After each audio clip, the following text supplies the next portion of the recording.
Bonjour, alors dans cette vidéo, on nous demande de trouver les coordonnées du point d'intersection de deux droites.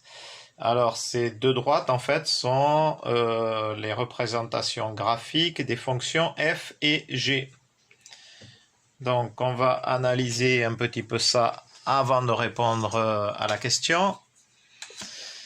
f de x est une fonction affine et plus particulièrement linéaire. Pourquoi? Parce qu'elle est de la forme ax plus b avec b égale 0. Donc c'est une fonction qui passe par l'origine du repère. Quand x égale 0, y égale 0. f de 0 égale 0. Donc on a bien de la forme ax plus b, a égale 3, b égale 0. Ici je pourrais mettre plus 0. G de x est aussi une fonction affine de la forme ax plus b avec a égale moins 1. Ici, c'est comme si moins x, c'est moins 1 fois x. Donc, a égale moins 1 et b égale 6, 6 étant l'ordonnée à l'origine. Quand x vaut 0, y égale 6. D'accord? Donc, il s'agit bel et bien de deux droites. Qu'est-ce qu'on peut voir de plus? On peut voir que ici, le coefficient devant x, c'est 3. 3, c'est positif. Du coup, on va avoir une fonction croissante. La droite va monter. Ici, le coefficient devant x est négatif, c'est moins 1. Négatif, du coup, on va avoir une fonction décroissante. La droite va descendre. Alors, je vais me faire un petit brouillon, histoire de bien voir à quoi ça va correspondre tout ça. Essayer de me faire aussi une petite idée de ce que l'on va chercher. Donc du point d'intersection de ces deux droites, je prends un repère orthogonal. On a dit que la fonction f de x était une fonction linéaire, donc qui passe par l'origine et qu'elle est croissante. Donc elle aura cet aspect-là. F de x. G de x est une fonction, est aussi une droite qui est décroissante et qui passe par le point de coordonnées 0, 6. 0, 6. Donc elle passe par là et elle est décroissante. Du coup, ça va ressembler à ça. Ça, c'est G de x. Alors, on va... Donc ici, là, on a le point d'intersection ici. On n'a qu'à l'appeler le point A. Donc voilà, A de coordonnées x, a, y, a est le point d'intersection de f et g. Donc ici, on va lire sur l'axe des abscisses, on va lire x, a. Et sur l'axe des ordonnées, on va lire y, a.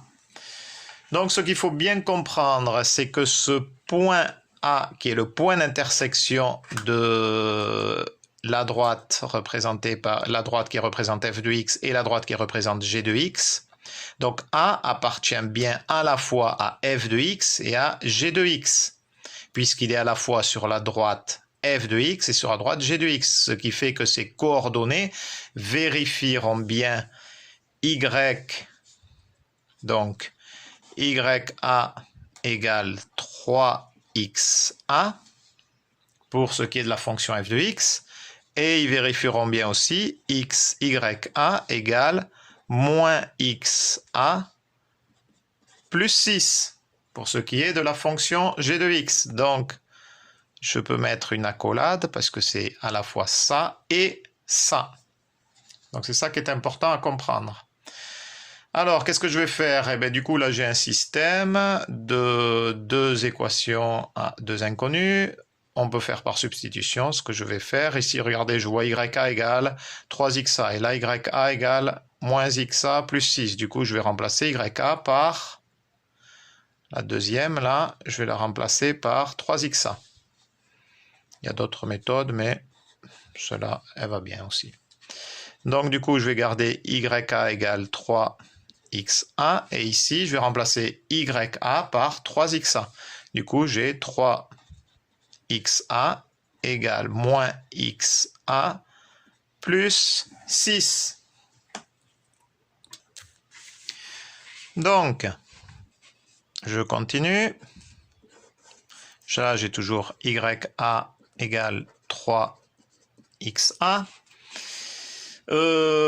Moins XA, je le fais passer de l'autre côté, il devient plus XA. Du coup, j'ai 3XA plus XA, ça me donne 4XA égale 6. Ok, donc YA égale 3XA et 4XA égale 6. Du coup, XA égale 6 sur 4. 6 sur 4, c'est 2 fois 3. Donc, je vais simplifier. 2 fois 2. J'ai facteur commun 2 au numérateur-dénominateur. Donc, c'est 3 demi. Voilà, donc j'ai déjà XA qui est égal à 3 demi. Soit 1,5. Et bien voilà, du coup pour trouver YA, vous voyez, je peux remplacer XA ici par 3 demi. Et du coup, YA qui est égal à 3XA. Donc c'est égal à 3 fois 3 demi. Égale 9 demi. Soit 4,5. On a bien les coordonnées du point d'intersection. En abscisse, 3 demi. Et en ordonnée, 9 demi.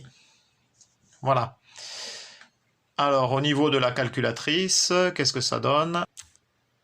Donc là, on va sur le menu graphe. Donc, exe. Voilà, donc j'avais déjà saisi les deux fonctions là pour gagner du temps. Donc là, ici, j'ai y égale 3x et y égale moins x plus 6. J'appuie donc ici sur Draw, F6 pour avoir la représentation graphique. Et voilà, on ne s'est pas trompé. Donc on a bien notre, là ici, l'axe des ordonnées, l'axe des abscisses.